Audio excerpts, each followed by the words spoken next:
জীবনে এমন ভাবে রাখবে যে আপনাকে ছেড়ে যেতেও বলবে না, আবার শক্ত করে ধরেও রাখবে না।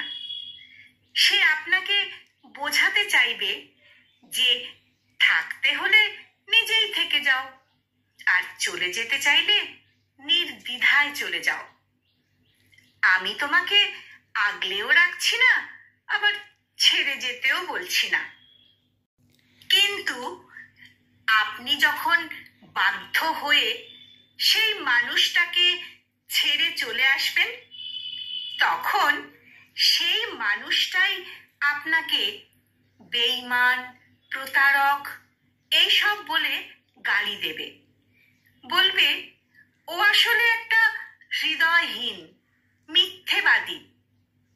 কিন্তু সত্যিটা কি জানেন?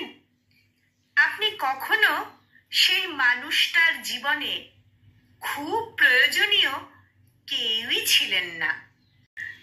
আপনি শুধুমাত্র তার জীবনে একটা অপশন হয়েছিলেন। যখন প্রয়োজন হয়েছে আপনাকে কাছে টেনে নিয়েছে, আবার যখন প্রয়োজন ফুরিয়ে গেছে ছুঁড়ে ফেলেও দিয়েছে। সে আপনাকে পাশে রেখেছে তার ইচ্ছে মতো।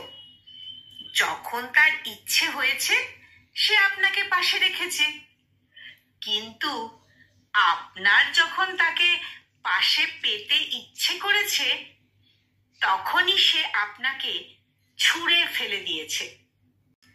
কারণ সে কখনোই আপনার পাশে থাকতে চায়নি, শুধুমাত্র কিছু সময়ের জন্য আপনাকে তার পাশে রাখতে চেয়েছিল, যেটা শুধুমাত্র তারই প্রয়োজন ছিল।